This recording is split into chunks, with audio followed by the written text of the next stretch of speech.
Yes, yes. Yes. Welcome in. It's Balloon Party. It's 101 ESPN. My name's Tim McKernan. That's Jackson Burkett. Jackson's in his professorial outfit today. That's right. Feeling good about it, too. I like that getup. I don't think I could pull that off. Although it might be better for someone who is 47 versus someone who's 25. And 25 only for 2 more weeks. Send your birthday gifts in for Jackson March 14th. We're going to have an unbelievable show. Nothing but NBA guests. 13th. You might be the Plowhawk is the 14th. My brother Danny's the 14th. Is that right? Yeah. 314 day. Yeah, that's right. That's really that's outstanding. Yeah, only 2 more weeks. See, that's the thing, Tim, is that while you might think this is an outfit for professorial people, someone a little longer in the tooth, it kind of juxtaposes my youngish, boyish look. And what about the pant you're wearing? Because I notice you have an exposed ankle for all the boys to salivate upon. Yeah, it's a chino. It's a chino. I won't release the brand, no free ads, but it does kind of turn into a jogging pant towards the bottom. Could someone who's 47 wear the exposed ankle look? Absolutely. Really? Absolutely. Now, would this person be coming off of like his 3rd divorce and be hanging out in Clayton looking for 20-somethings fresh out of the sorority house in Columbia? Answer me directly. That very well could be the case. But marital status be damned. You can expose that ankle. They call it ankle cleavage. Hot. And it is hot, and it's a good look. And if anyone tells you otherwise, they're just trying to silence your truth. So if I came home today with ankle cleavage, what response do you think my betrothed would share? Well, I think you could actually turn the tables and be like, it's either you're getting exposed ankle or you're getting the beard. Thank you. So it kind of puts them into the test in a way. Yeah. So this is about 6 days of growth here. Yeah, I like the 5 o'clock shadow. You like the 5 o'clock shadow? I keep getting compared to George Clooney. It's tiresome. For so many reasons. Thank you. But I think you've had a better last 20 years. I don't know. I guess we could take a 101 ESPN Twitter poll on that. Like Michael Clayton on. I think you've been more... What about Up in the Air? God, I love that movie. So good. I went out and saw him shoot it at a couple places. I bet you would have loved that. I saw that Vera Farmiga. You know her from The Departed? Yeah, and she was really good in the Sopranos origin movie that came out 2 years ago. She played Tony's mom. Looks like Julia Ann, and if you know, you know. You can text in 314-399-9646, Air Comfort Service text line, and you can watch this program and judge Jackson's professorial outfit and judge my 5 o'clock shadow in the YouTube chat. 75 people were just waiting for us, including Jack and John Scores? The Scores brothers? Oh, the brothers score. No, it's just John Scores. I don't know why I saw that. Bach Hogg, Dr. Grizz, Ryan Crawford, and Eric Nickens, along with, of course, El Capitan, Droid Effects. I don't see Don Pepe. I know he'll be there. And then Jackson and I will go back to the TMA studios at 11:30 for our first Tim McKernan Show podcast of the week, questions from the audience. And you can send in questions, comments, hate mail. Anything is welcome. T. McKernan at InsideSTL.com. It's a free-for-all. So there it is. There's your captain's log for the next couple of hours here with Jackson and myself. It's the Munganess St. Louis Acura, Munganess Burkhardt, Alton Toyota balloon party. And Jackson, you got a lead to choose from here because we actually had 2 St. Louis teams playing last night, and that is tough to find these days. So what are you going to lead with? I can't wait to see what Professor Burkett goes with this morning here on 101 ESPN. The Blues lose last night. Going with the Blues, Peter. At the hands of those pesky Jets, while the season looks like it's taken a real nosedive. How do you see the rest of the season playing out? You're laughing about like the pun with the Jets and nosedive? Yeah. Okay. Listen, you can't teach this stuff. Or you can, but you can't deliver on it. Yeah, and if you were to take the class, what a waste of money it'd be. Yeah. How do you see the rest of the season playing out with the trade deadline approaching? The playoffs still a possibility. The Blues are kind of in a weird spot. Where are you thinking? Jackson, I like that. Direct plus a pun. So what else could I ask for? Yeah, 10 out of 10, no notes. Yeah, it's amazing to me that about 10 days ago, the Blues were hosting the Predators fresh off of one of their best games against the team they're playing tonight, the Edmonton Oilers, and we're in a position to go up 6 points on the Predators. We're in a position to close in on the Los Angeles Kings for the 7th spot. And sweet mother of mercy, has it been rough since that morning. A disappointing performance against the Predators. Not a real enthusiastic performance against Austin Matthews and the Leafs on Monday afternoon. Beat the Islanders last Thursday, but carried that momentum with an absolute debacle against Detroit. And then last night, it looked like it could turn into a similar situation, but the Blues had a quick response after falling behind 2-0. Nonetheless, a 4-2 loss that really was there for the taking. Certainly a much better performance overall in comparison to the Detroit game. But then again, what wouldn't be better than the Detroit game? So with that said, now they are 6 points back of the Predators, and they are treading on being 12th in the Western Conference. Sweet mother of mercy. This has happened quickly. So you know what I say, Jackson? I got one word for you. You know what that word is? Sell. Sell, sell, sell, sell, sell, sell, sell. Column yesterday from ESPN's hockey staff on ESPN.com, and they put together what they thought was an optimal deal for both buyers and sellers in the NHL, and they paired the Blues with the Vegas Golden Knights as a perfect potential trade partner, and the Blues sending Pavel Buchnevich, who had a goal last night, to Vegas. The Blues getting a first-rounder in 24, a second-rounder in 25, and then a couple of NHL-ready players in exchange for Buchnevich. I just don't know how you wouldn't do that. I really don't. It's not like this team is a Buchnevich away from being in the mix in 2024, 2025. And I'm at peace with that. But it does strike me that, you know, and I made this observation yesterday, that I oftentimes am in the minority with regard to both the audiences on TMA and 101 ESPN, in that I'm quicker to want to sell. But I view it through the lens of what brings you closer to a championship. And the Blues just aren't close to a championship. And so why not get whatever you can, especially if you're talking about a first-round pick and a second-round pick and 2 NHL-ready players, if that would indeed be the deal, whether it be with Vegas or somebody else, especially with Vegas having their captain Mark Stone out with a lacerated spleen. You don't know what the situation's going to be in Pittsburgh with Jake Guentzel. So if that's the case, Buchnevich would be the highest-ranked available forward from a seller right now, per ESPN.com. Capitalize on that and bring yourself closer to a championship, as weird as it may sound, by trading away a 23-goal scorer as of this moment. So that's where I am. Sell, sell, sell, sell, sell, sell, sell. And if anything, the Blues' performance over the last 10 days is making what I think was an easy decision for Doug Armstrong even easier. That's what I got, Jackson. You got to take, or do you want to play Max Struess's 58-foot shot? Watch this, Tim. The Blues, they're on thin ice. Look at this, look at that. I mean, that was the most orchestrated production I've experienced in my 25-year Hall of Fame career. And I noticed that you were kind of anxious while I was talking, and I was thinking to myself, this guy can't possibly have an opinion on the stuff I'm saying, and you didn't. You just were ready to fire. Oh, look at that. Look at this, look at that. That wonderful drop from a junior hockey game in Manitoba. And from my standpoint, if Chris Kerber were to need a day off, that gentleman comes in from the Manitoba Juniors, and he'll deliver a Jim Dandy of a call. Yeah, I can be on the color there, me and him. You and him. Oh, I would be glued to my phone listening to that broadcast. Legitimately be outstanding. Oh, my goodness. I couldn't help from giggling the entire time, but I guess that's part of the fun.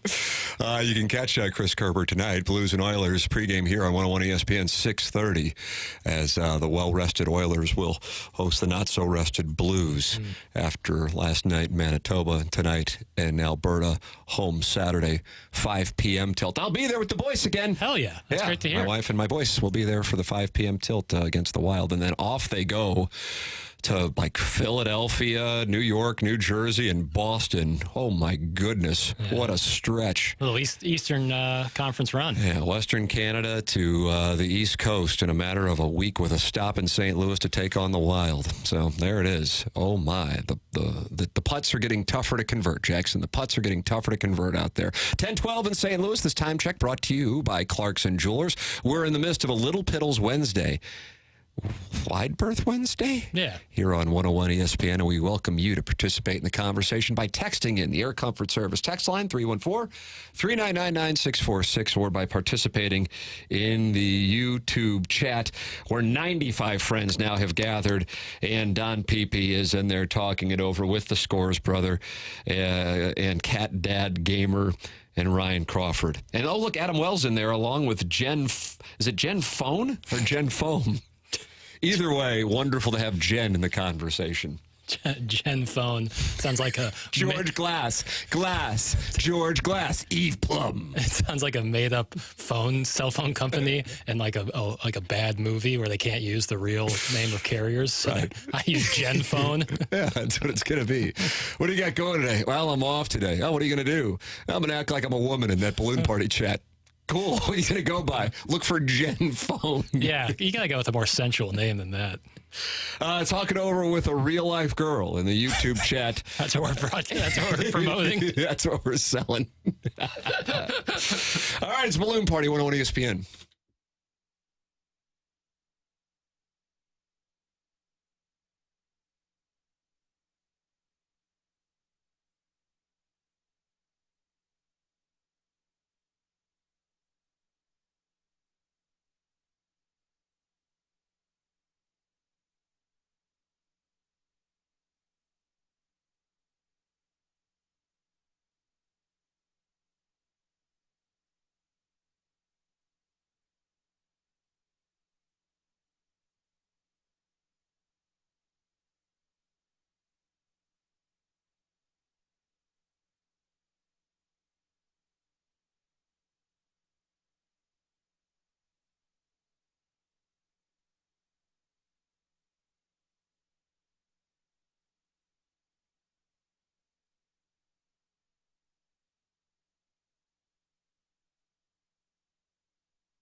Welcome back, Jackson. You're right. Jen Phone is now very active in the YouTube chat, and she said, hey, careful flannel boy.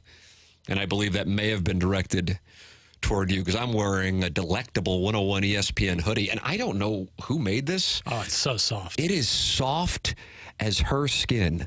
Look at this. Oh, I know. Telling me. This might become my new security blanket. That's what I wear at home when I'm all cozied up. Now, watching NBA highlights. Preferably, yeah. What I think I led with the Blues, but I think the real lead, and it's a real shame I didn't talk about this, is that's a new Cardinal cap on your head. It is. And at first glance, I thought it was... What do you think of it? YouTube chat. At first glance, I thought it was burgundy. Oh, my God. You're as blind as a bat, and I have sight. Incredible voice acting right there. I think that was Joe Piscopo as Frank Sinatra and Eddie Murphy as Stevie Wonder. Was that 81, 82, Saturday Night Live? Somebody will pull that up. Yeah, we'll get that right. I then looked again, and I was like, oh, no, that's navy. And more so than that. Is it navy or is it black? The burgundy, I think we can cross that off. Right. I think it's black. It's like a midnight navy. It's like one shade away from being black. Like the Cardinal...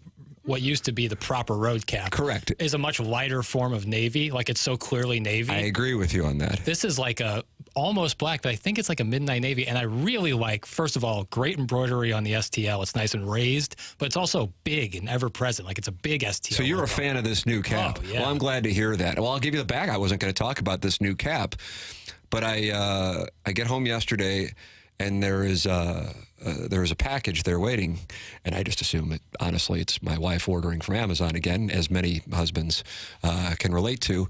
And instead, it's addressed to me. And you know who it comes from? Somebody you actually know.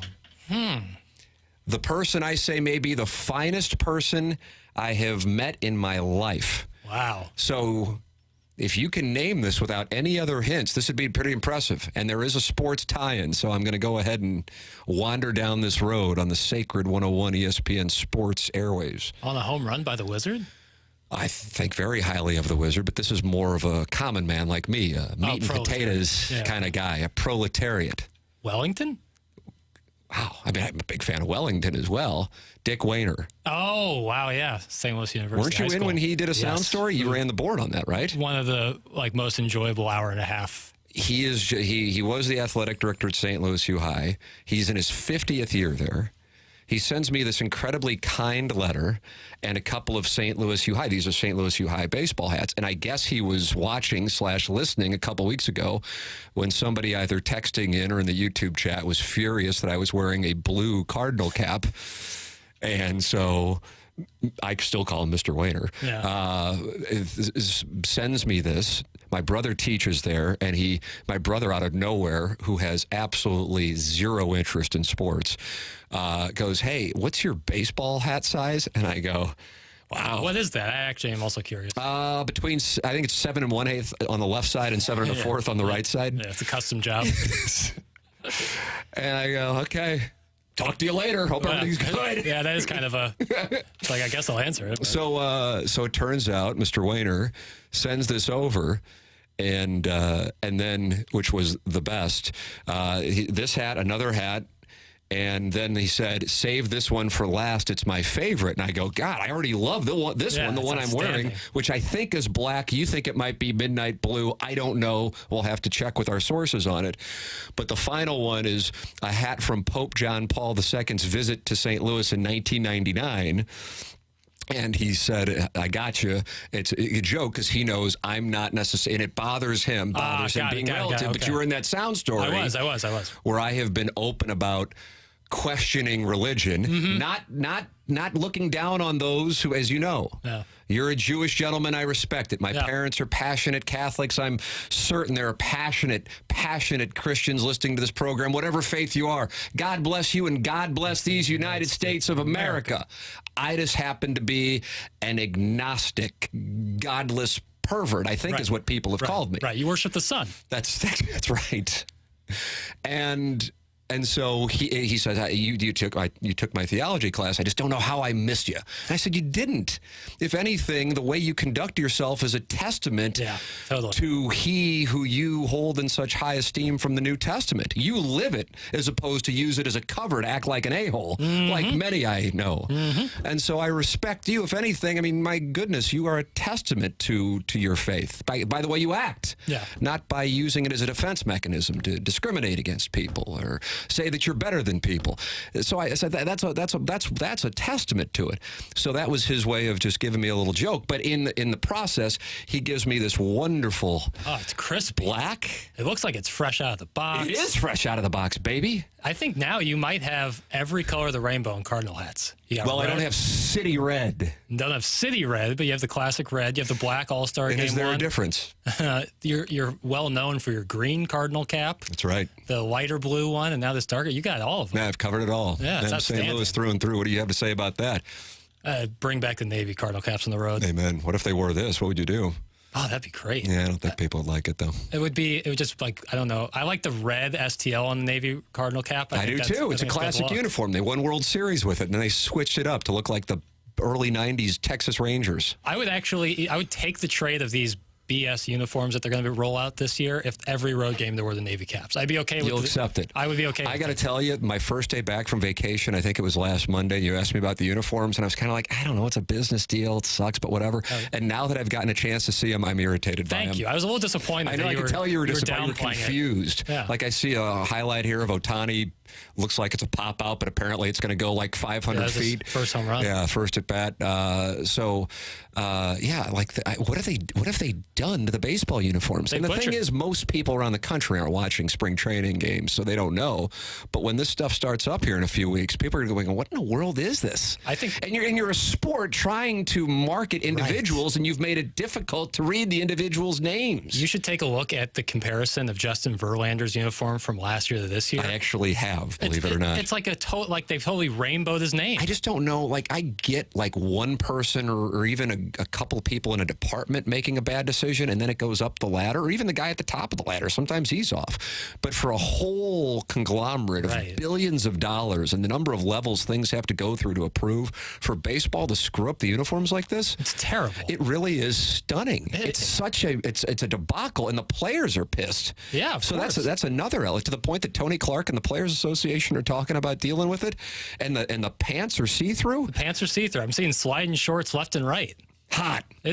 Welcomed, but still, I'm concerned about the players' safety. And it looks the Mariners logo. There used to be this beautiful embroidered raised logo. Now it's like printed on, like you got it at Six Flags. I don't know what's going. I really don't know what's going on. I mean, what an absolute mess.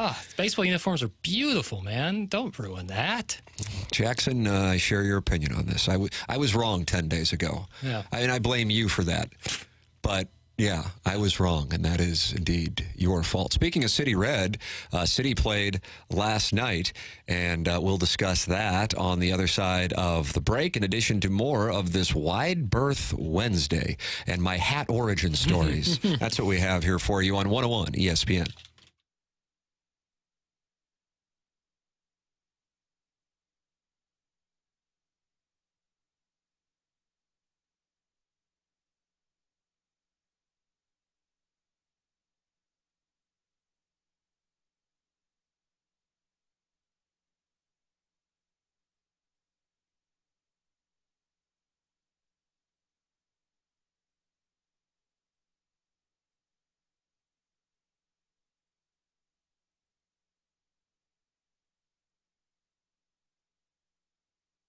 Munganass St. Louis Acura, Munganass Burkhardt Alton Toyota, presenting sponsor of Balloon Party on 101 ESPN, and the wonderful people in the Balloon Party Mafia in the 101 ESPN YouTube channel chat room. Yes, indeed, it's the place I go to get my cars. Yes, indeed, it's the place once you go to get your cars, I don't know if you'll go anywhere else, because you will experience the great people at Munganass St. Louis Acura and Munganass Burkhardt Alton Toyota. That's Jamie Burkhardt.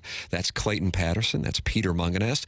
And then in the service department, that's Ryan Seiberg. And even if you didn't get your cars from Munganass, you can get your cars serviced at Munganast. And then you will know why we rave about the official automotive provider of TMA and the Tim McKernan Show podcast, along with Balloon Party, and that is Munganast. St. Louis Acura and Munganast Burkhardt, Alton Toyota. They have a secret number for our listeners. Here it is. Here's the secret. 314-252-0029. It's Munganast online. It's stlouisacura.com and altontoyota.com.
This is Action Jackson with a SportsCenter update brought to you by Saliga Heating and Cooling. The Blues lose last night, final score of 4-2 to the Winnipeg Jets. The Blues will head up north in Canada to take on the Oilers tonight. You can catch that game right here on the home of the Blues. Pre-game starts at 6:30 p.m. and the puck will drop at 7:30. And last night, the Cavaliers defeat the Mavericks 121-119. Max Strus with a 60-foot heave to win at the buzzer. That was another SportsCenter update brought to you by Saliga Heating and Cooling, an independent American Standard heating and air conditioning dealer.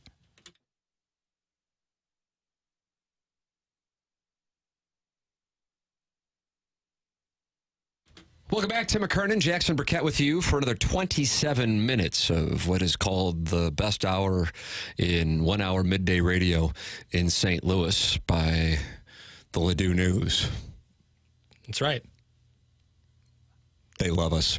Do I have some interest there? Yeah, I might. Yeah, I feel like you acquired part of that property. Yeah. Well, I do. I buy a lot of print media sites. I know you do. Yeah, you've been bullish on print for the last decade. Yep. Jackson, Jen Phone is in the YouTube chat, and she says she loves my hat. We still haven't figured out if it's black or midnight blue. And then also she says we don't need any further proof that your new love interest dresses you. Oh, wow. That's Jen Phone in the YouTube chat. Those cameras in the YouTube chat brought to you by the Air Alliance team. Well, my girl does have great style. This is all JB I like original. that, my girl. You sound like Big Daddy Kane. Well, for so many reasons. But this is a JB original right here. Is that right? No stylist. JB original. No stylist. Me, French Montana, you have a and Drake. spring line, or you already moved on to your fall line? You guys are so far ahead. Spring line came early this year, but boy, howdy, the hawk was up. The hawk was up. I could barely get some sleep. I thought my windows were going to break from the wind whipping. The hawk was up. Yeah, we go from 80 yesterday, 84, I believe, to in the 20s, Yeah. 27 when I walked into the building this morning. Absolutely. At 7:05. My apartment was hot last night, and I was like, well, I could turn on the AC, but it's going to get below freezing by sunrise. That's right. Yeah, daybreak. Sun up is what I call it. But again, I'm a meat and potatoes guy. Jackson, do you have anything on this wide berth Wednesday? We haven't talked about the doggies. Yeah, losing yesterday on aggregate, so they will not Explain move that off. to the audience. Sure. I mean, it's easier than you think. It's just This is the CONCACAF Cup. Yes, which is the federation that runs North American and Central American soccer. Same thing as UEFA in Europe, Champions League, UEFA Champions League. They have Copa America down in South America. It's the same idea. Takes all the teams involved. But explain the aggregate to the audience. Sure. So when you play a two-leg game. Because they played them last week here in St. Louis and won 2-1, goal in the 90th minute. Oh, a Jim Dandy, if you will. So if they win last night in Houston, off they go to the round of 16. Right. However, the way that the tie would be broken would be road goals. So the last thing they could have happen is losing 1-0. Yes, exactly. So essentially you just you turn two games into a 180-minute game, tally up the score at that end. If you come up tied, like City and Houston did, you go on road goals. St. Louis City had 0 road goals, while Houston had 1. They break the tie, they move on. So it's pretty simple, Do you like the system? I love aggregate scoring. Wow. I think more sports leagues could use it. I think it's really interesting. I would imagine it's very unpopular with this 101 ESPN audience. That'd be my guess. I'm not saying everybody. Let me make that clear. Unpopularity is not absolute. But I'm saying I bet 80%. Yeah, I can see that. I think it works best for soccer. Like, I think it works well. I don't know if it would work well for, like, baseball or basketball or hockey, but I do think it works well for soccer. I find it interesting, and road goals are important because it's harder to play on the road. It's a shame because City had so many great scoring opportunities to the point where sometimes you go, okay, I guess that was a scoring opportunity. I didn't really expect him to score. Last year, Berkey went on this run in which he was stopping shots that had high probabilities of being goals.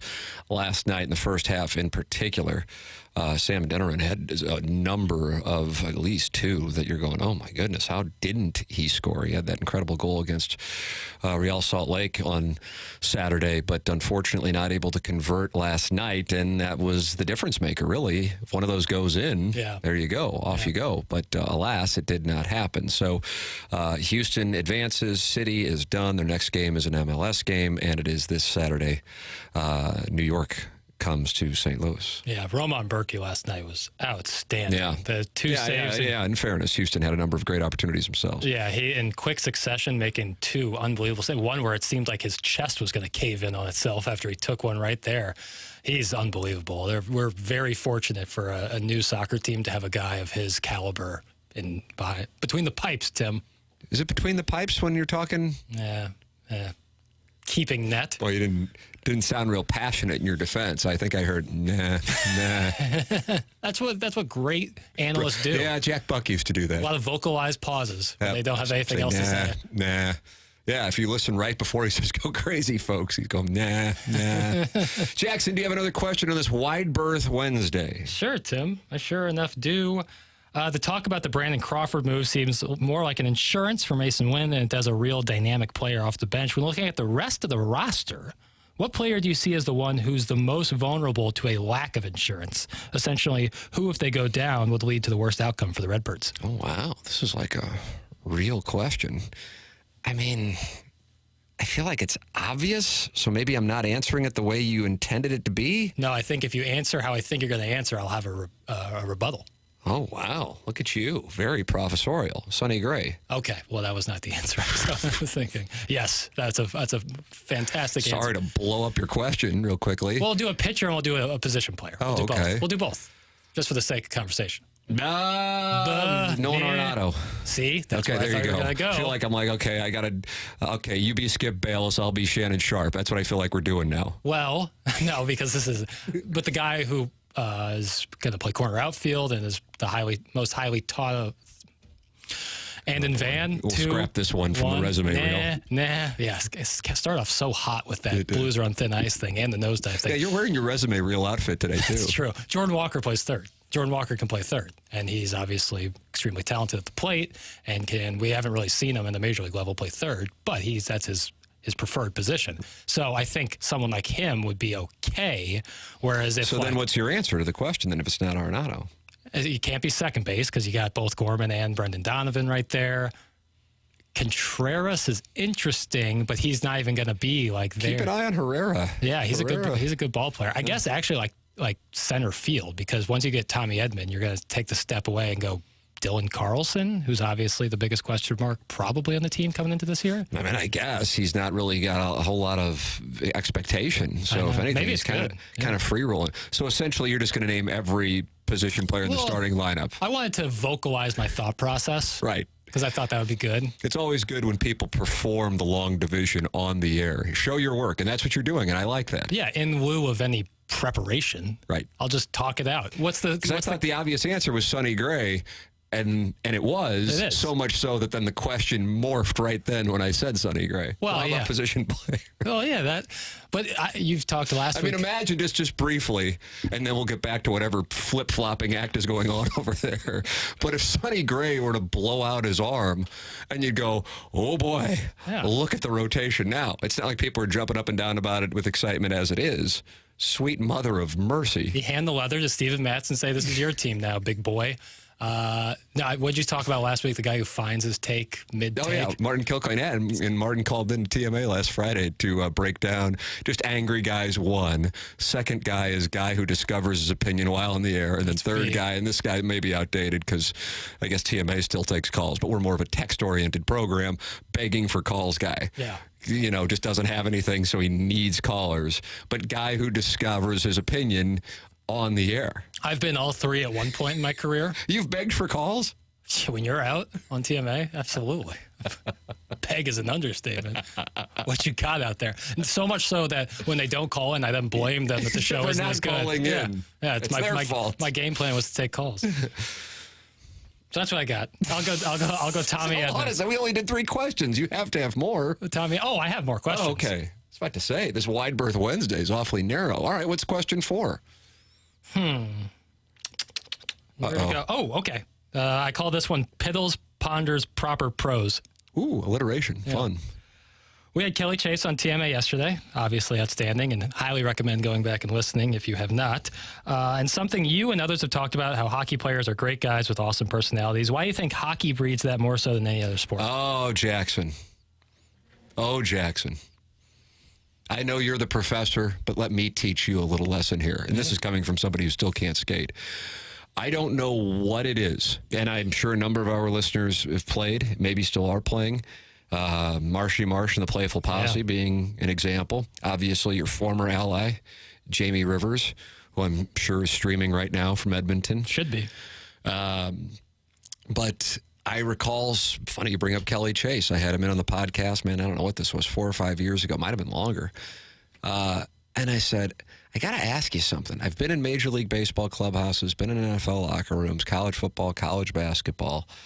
I don't know if I've ever been I don't know if I was in an NBA locker room, but I remember the Lakers coming to play in Little Rock, and then the arena started caving in, and they had to cancel the game at Alltel Arena. Look it up, 1999 or 2000. Wow. It was supposed to be the first event ever in that arena, and shingles started falling. Jesus. And Phil Jackson was furious. Number one, I think, in general, that they had made a stop in Central Arkansas. And then number two, they make the stop in Central Arkansas, and then they can't play because the building is not ready. Is that like a Derek Fisher thing? Yes. God, look at you. I was thinking to myself as I'm telling the story, I'm like, the hell were they were? But yeah, Derek Fisher played at UALR. Right. So yeah, I got to see Kobe and Shaq come off the bus. Pretty incredible. And I'm like, wow, this is pretty cool. And I think they were playing against Rip Hamilton, who I made reference to on TMA, hitting the half-court shot this past week on College Game Day in front of Jay Williamson as they visited UConn. Digressing. I've seen them all. And without question, and I don't know, and I didn't know, that's why I asked Chase. I said, what is it about hockey guys? Because I really haven't dealt with like one hockey guy. I'm talking about an NHLer too. I'm not talking about like a, guy playing in juniors even. And I go, they're all good guys. I don't know what the deal with it is. And he goes, well, our game has a way of weeding out the a-holes early on. Now, he didn't tell me the secret sauce, but I do think that the nature of the game, and a very little. I'm in the, earliest chapter of it with a son who's, 6U, mini-mites, as they're called. And I would guess if I'm trying to figure out the secret sauce as to it, you have to have some kind of, I would say parental, but maybe it's not parental, but some kind of influence in your life who is taking you to these early morning or late night skates. At my son's age, it's super early morning. And you also have to have some kind of commitment to it if you're going to get up at that time. And I'm not talking about the parent, although certainly the parent's in play. But the coaches, obviously you love it. You're not getting up at 5:30 or earlier if you don't love it. Yeah. And then the kids. Yep. Whether the kid is good or not is really not what people talk about at this age. It's, I don't know how many times I've been asked this question. Probably talked about it with Jamie Rivers at some point. What does he say when you walk into his room at 5:30? And I go, it drives my wife up the wall because she gets him up at 7:45 to go to school, and it's a battle every day. And I roll in there at 5:30 or 5:45 on a Saturday or Sunday morning, and he gets up. Yeah. And that's kind of like, there's your first. It's the litmus test. That's the litmus test, exactly right. Yeah. But as it goes along, and if you do play juniors, you live with a family. Yeah. In Canada, you can really bond with your team. I think perhaps more so because of you're kind of on an island in a way in that sense. I don't know. I also think it's a learned behavior. The Cardinal clubhouse at times when I was in there was not the friendliest place to be on some of the better teams. And I honestly think in part that was because Mark McGuire was so at his wit's end at that time. Obviously, different guy now. He comes on with Randy Carricker on a regular basis and has been for a number of years. That is not the guy he was in 1998, 1999, and 2000. And so if the guy who's wearing the C, so to speak, in the clubhouse is anti-media, it kind of sets a tone where then you can't have like a rookie or a middle-of-the-road guy be. But you don't judge somebody by how they handle the media. I'm just talking about the way they conduct themselves. Sure. And for whatever reason, I don't know why, but this is something that, and it's not even media people who tell you this, just hockey guys, I don't know what it is. And that's one of the reasons why, even though I don't skate and I didn't play, if my son wanted to play it, I'm like, not going to be anything I'm involved in, which might be good, number one, but then secondarily, he's going to be around a good culture, and that'll be good for him as he grows. So I just remember that from Chase, and I've told that to a number of people, interviewing Chase, going, our game has a way of weeding out the a-holes at a young age, and they certainly do. I just don't know what the hell it is that they're doing, but they do. Yeah. 10:47 in St. Louis. We'll take a break. Final segment of Bloom Party next here on 101 ESPN.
Welcome back. Final segment of Balloon Party.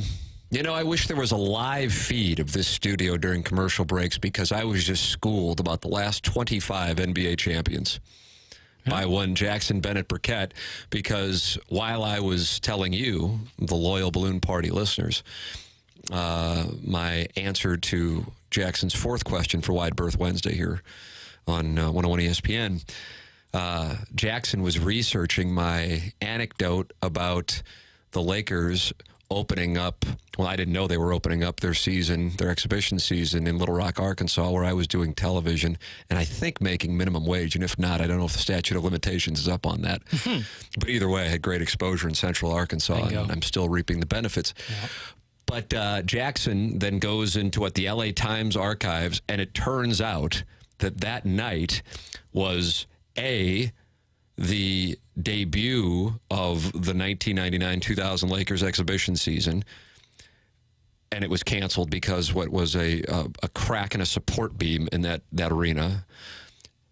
Secondarily, Phil Jackson's first game since Michael Jordan ended the series in Utah in 1998. He had taken a year off and then taken over the Lakers. And that was Shaquille O'Neal's first game with the Lakers after leaving Orlando? I'm trying to confirm that. That information can be tough to find. But no, 96. He started with the Lakers. I was about to say, I didn't think that because I feel like I would have known that. He started with the Lakers in 96. But Kobe was there. Yes.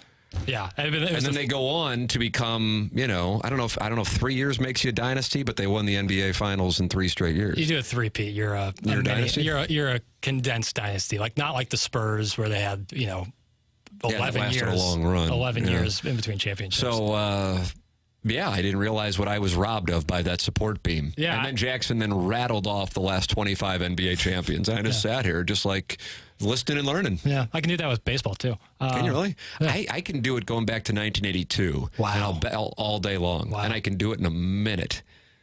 Should we do it? I don't see why not. I got nothing. I mean, questions really fall off a cliff. When you say I got nothing. Well, I have questions, but.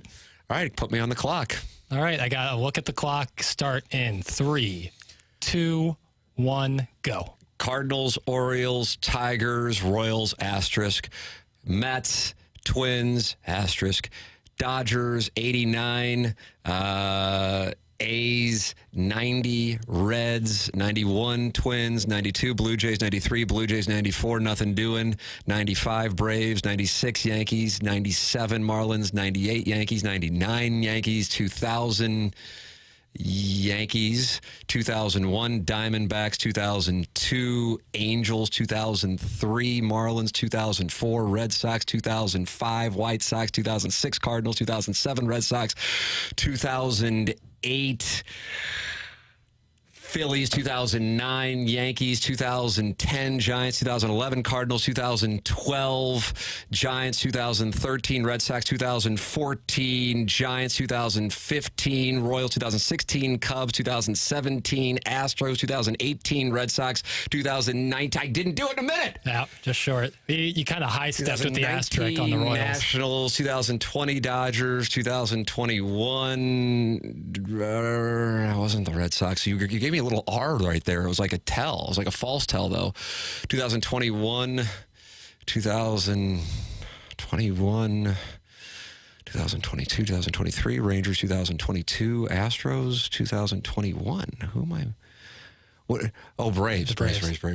Yeah, but I didn't do it in a minute. No. So you win, what, $1,000 there? Was it the bet? Yeah, but we'll double it somehow. So $2,000 in your Venmo. Yeah. Yeah. That's pretty good. Still pretty good. Thank you. Yeah, I guess doing like 50 years in a minute or 40 years in a minute isn't easy. You got to be on a certain pace. You have to, like I said, you kind of high step when you said asterisk for the Royals. I was like, oh, you're costing yourself valuable seconds. Yeah, but I stand by it. I feel very strongly about that. I also like 94, nothing doing. Yeah, pitch out, nobody going. Yeah, I don't know. Weird memory. I couldn't do that with any other sport. Really? Yeah. I couldn't do it with any other sport. I could maybe with like hints do it with NFL. It's hard though because the years are weird. Maybe even do it with, I don't know, with hints. I don't know. The NFL, it's hard because of NHL, like Islanders and Oilers in the 80s, and then maybe we had a couple of weird years. Yeah, I can name like 0. I can name 2019. It was your St. Louis Blues. Nicely done. I'm trying to think of one last year. VGK? Oh my gosh. Yeah. VGK. That was I would have probably given you 3-1 on that. Yeah, VGK. But before that, the Avalanche, of course. Yeah. Asterisk. And then Any result I don't like, I just put an asterisk next to it. Yeah, you and Taylor Gooch. It's very, goes back. We've ended each one of our shows today, TMA and Balloon Party, with you attacking Taylor Gooch. It's one of the funniest things I've ever seen in my life. Let people know what this means. Because, I mean, there's like 2% maybe of people listening to this who even know what you're talking about. Taylor Gooch is a younger player relative to Liv, who went to Liv and is a good player. Yeah. And what did he say? He said that if like Rory wins the Masters this year, there has to be an asterisk by it because not all of the best players are going to be there. And to that I say, balderdash. But really, like, the only best player who wouldn't be there, ranking-wise, I think, is Taylor Gooch, right? It seems like a... And I don't think people are going like, well, you know. Yeah, if Gooch isn't there, right. I don't even care about the green jacket. I mean, don't get me wrong, good player. I think maybe there's, what do you think? Listing audience of Balloon Party who knows who Taylor Gooch is. What percentage? Funny you say that because a loyal listener just texted me how much they appreciate the Taylor Gooch comment there at the end. Yeah. That's one of those things. It's like a reference that it's like what Dennis Miller used to do in the late 90s on HBO. The references went over most people's head, but the delivery was so quick and cutting that people would laugh going, I don't know what he said, but it was funny. Taylor Gooch, it's an if you know, you know. I call it an Easter egg. And why? You know, it's kind of like a thing you find, you know, if you know about it, you can see it. And if you don't know, it's just sitting there. It's not hurting anybody. Interesting. I see. It's a little comment just sitting there. I don't mind that analogy. Thank you. All right, Jackson, it's time for us to shut it down. BK and Ferrari are up next. Jackson, I'll be live on YouTube, youtube.com/TMASTL. This is where we go beyond sports. And I don't really want to say beyond because then it makes it sound like, oh, this is a sophisticated show. No, it's even stupider than this one.